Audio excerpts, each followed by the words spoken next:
लद्दाख दे देते जहां पे कोई जाना नहीं चाहता, मैं जाने को रेडी हूँ। नहीं दिया इन्होंने मुझे ये। I am not kidding, the situation of Bihar is actually. तो दोस्तों, बिहार को लेकर के जो गलत विचार और गलत धारणाएं लोगों के मन में हुआ है, क्या वो सही है? क्यों हमेशा बिहार को ही टारगेट किया जाता है? क्यों हमेशा बिहार को ही नीचा दिखाया जाता है? तो चलिए, आज हम बिहार की उत्पत्ति से लेकर आज का बिहार कैसा है, हर एक विषय पर चर्चा करेंगे और भारत में इसका क्या योगदान रहा है, उस पर भी नजर डालेंगे।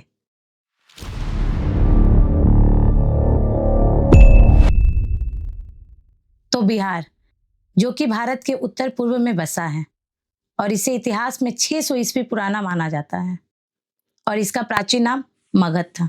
मगध, इसका नाम तो आपने सुना ही होगा, क्योंकि इस राज्य की चर्चा तो महाभारत काल से होते आ रही है, जिसकी राजधानी कभी पाटलिपुत्र हुआ करती थी, जिसे आज हम पटना के नाम से जानते हैं। मौर्य राजवंश के महान सम्राट अशोक का जन्म भी बिहार में ही हुआ था। उन्हें एक प्रतापी राजा भी कहा जाता था। उन्हें अखंड भारत का राजा भी कहा जाता था। वह एक बहुत प्रतापी और महान राजा थे। आज उन्हें कौन नहीं जानता।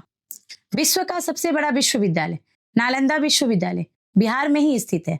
यह प्राचीन भारत के इतिहास का एक गौरवशाली केंद्र था। नालंदा विश्वविद्यालय बिहार के नालंदा जिले के राजगीर में स्थित है। यह यूनेस्को की विश्व धरोहर स्थल भी है। यहाँ विदेशों से लोग शिक्षा ग्रहण करने आया करते थे। विश्व का सबसे बड़ा स्तूप भी बिहार में ही स्थित है, जिसे हम केसरिया बौद्ध स्तूप के नाम से जानते हैं। केसरिया बौद्ध स्तूप की ऊंचाई 104 फीट है, जबकि इंडोनेशिया प्रसिद्ध विश्व जावा बौद्ध स्तूप की ऊंचाई 103 फीट है। विश्व का सबसे पुराना मंदिर मुंडेश्वरी माता का मंदिर, यह भी बिहार में ही स्थित है। ऐसा माना जाता है कि यह मंदिर 6000 साल पुराना है। यह बिहार के कैमूर जिले में स्थित है।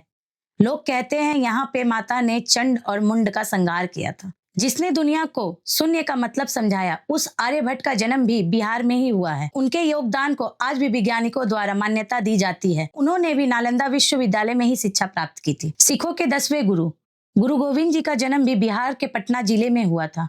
वो बचपन से ही धर्म के मार्ग पर थे। वाहे गुरु जी का खालसा, वाहे गुरु जी की फतेह, यह उन्हीं का नारा था। भारत के प्रथम राष्ट्रपति डॉक्टर राजेंद्र प्रसाद का जन्म भी बिहार में ही हुआ था। वह स्वतंत्रता भारत के एक प्रमुख व्यक्ति भी थे और वह वकील और पत्रकार भी थे। दशरथ माझी उर्फ द माउंटेन मैन का जन्म भी बिहार के गया जिले में हुआ था।